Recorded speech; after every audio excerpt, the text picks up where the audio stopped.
México, ¿cómo estás? Muy bien, muchísimas gracias, un gusto acompañarlos y muy Un gustazo. Gracias por aceptar hacer una entrevista con nosotros. Pues yo soy Ivana Valdés y soy la oficial del programa regional para América Latina y el Caribe dentro del NDC Partnership.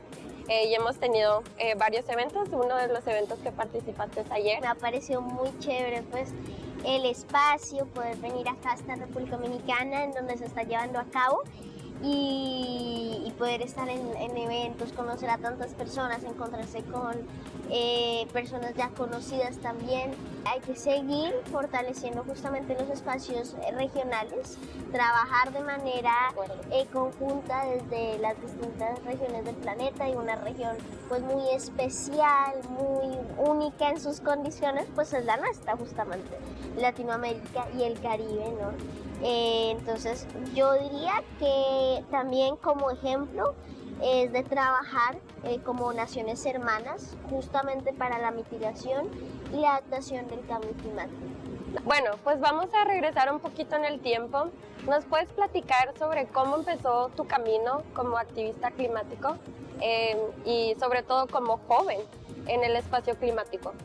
Claro que sí, yo creo que sobre todo también empezó con la noción de que se es ciudadano, ¿sí? De que uno tiene una voz y de que esa voz puede cambiar, ¿sí? Porque regularmente a veces muchos jóvenes quedan reducidos a la impotencia porque creen que no tienen voz y que pues si la tienen no los van a escuchar. Así que primero digamos está en tener conciencia de que uno tiene su ciudadanía y que esa ciudadanía hay que ponerla a favor del clima, y cuando tomé conciencia de que con la ciudadanía podía transformar el clima y digamos el territorio, la sociedad, puede influir un poco más, impactar en la sociedad, pues más o menos cuando empezó el tema y la coyuntura de la situación de los incendios de la Amazonía, sí, y esa deforestación, depredadora en el Amazonas por lo menos de mi país, de Colombia, pues todo eso causó que estas noticias llamaran la atención de casi todo el mundo y también llamaron la atención, así que yo inicié un movimiento ambiental y climático que es Guardianes por la Vida, ¿sí? Y pues así comenzó todo realmente. Antes inicié con el activismo animalista, pero como tal con el activismo de cara al clima hacia esa época. ¿Y nos puedes contar un poquito sobre tus proyectos a futuro y cuáles iniciativas estarás desarrollando? Pues mis proyectos a futuro por ahora son relacionados con educación ambiental y educación climática. Me parece un tema muy especial, sí, porque se me hace que necesitamos una sociedad que eduque para la vida, que eduque a favor de la vida justamente, sí, que también se enseñe acerca de cómo el cambio climático nos está afectando, qué consecuencias nos puede traer el cambio climático. La educación yo creo que se debe ir adaptando a los contextos que van sucediendo, a las coyunturas. La educación no puede ser ajena a los cambios que necesitamos en nuestra sociedad respecto al clima, respecto a la política y así. Entonces es muy importante que los niños sean conscientes de la realidad climática y ambiental del mundo, de las crisis como la pérdida de biodiversidad, la emergencia climática, los distintos migraciones y desplazamientos que se generan por el cambio climático, y por supuesto no solo que se les enseñe la información, sino que se les dé herramientas y se les inste y se les incentive a tomar acción, mejor dicho. ¿Sí? Es lo más importante, que los jóvenes, niños y niñas puedan junto a las escuelas tomar acción, y yo creo que eso es una gran plataforma.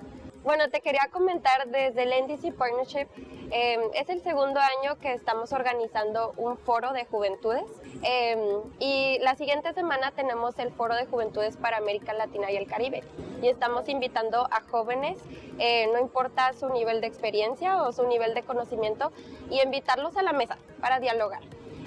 Entonces, hablando de ese tema de los jóvenes que están excluidos, ¿y cuáles son no sé, tus consejos a los jóvenes que se sienten excluidos, que sienten que su voz no es escuchada, que no vale.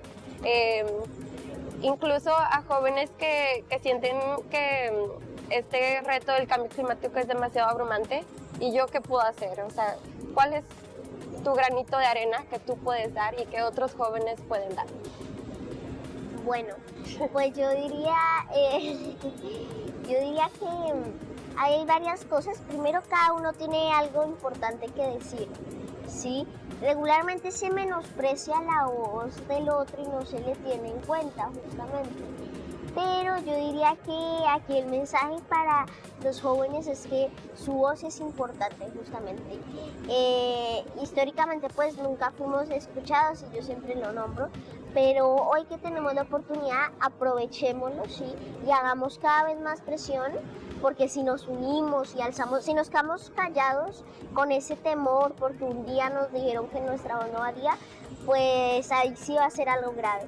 Más bien debemos alzar nuestra voz y unirnos como jóvenes, como niños, niñas. Mi mensaje es que cada uno tiene algo importante que decir, así que hablen, exprésense desde sus territorios, pensando en las agendas globales y actuando local, cada uno avanzando en su territorio por la protección del medio ambiente, de la biodiversidad, de nuestros países, de nuestra región justamente, y tener mucha esperanza, y que esa esperanza esté basada en eso, en acciones, en compromisos, y que no esté simplemente y llanamente hecha sin nada, digamos, solo el sentimiento y ya, esperanza y ya, no, esperanza llena de acciones y de compromisos. Me encanta tu mensaje de solidaridad a los jóvenes y concuerdo completamente contigo que ahora es cuando y desde donde estamos. No tenemos que esperar a ser más grandes, a tomar cargos más importantes. Es partiendo desde sus territorios, desde sus localidades, empezando con conversaciones con sus familiares, por ejemplo. Pero concuerdo contigo que ahora es cuando y desde donde estén. Ahí se empieza. Sí. Y siempre con mucha perseverancia, porque es cierto que a la hora de, digamos, hacer esto, muchas veces la gente no quiere seguir o va en una parte del camino y deserta y así básicamente, pero hay que hacerlo justamente con perseverancia porque el agua, hay una frase, el agua no perfora la roca por su fuerza, sino por su constancia justamente. Así que es importante que se tenga constancia en este tipo de cosas, que no es fácil hacerlas, claro. Es un gran reto, pero que sin embargo siempre con constancia, perseverancia y así con ecoesperanza, pues vamos a lograr un cambio para la vida en la sociedad. Yo después de una conversación contigo tengo más ecoesperanza. Muchas gracias. ¿Qué es lo que más te enorgullece? ¿Algo que has hecho? ¿Algo que, por ejemplo, tu mamá ha hecho?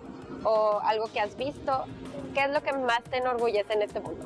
Bueno, yo diría que lo que más me enorgullece en este momento es poder ver cómo se está teniendo en cuenta mucho más la agenda climática dentro de la agenda de la sociedad, ¿sí? Ya es un gran avance, está presente al menos. Y yo creo que eso es algo importante para poder así acercarnos cada vez más a nuestras metas, a nuestros objetivos climáticos para 2040, para 2050, para 2030, por ejemplo, ¿no? Con todas justamente las contribuciones nacionales determinadas de los países que determinan la cantidad de metano, de gases de efecto invernadero en general que van a reducir. Así que todo esto que la sociedad conozca, pues el tema climático permite que esté informada, ¿sí?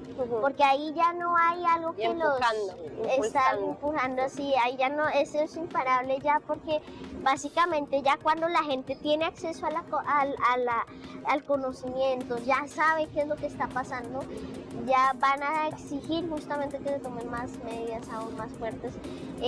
Justamente la sociedad siempre, digamos, vivió bajo unas penumbras muy oscuras, valga la redundancia, durante la Edad Media, por ejemplo, porque la única manera o el único acceso al conocimiento que tenía era yendo a una iglesia y yendo sus vidrieras que les contaban historias de la Biblia.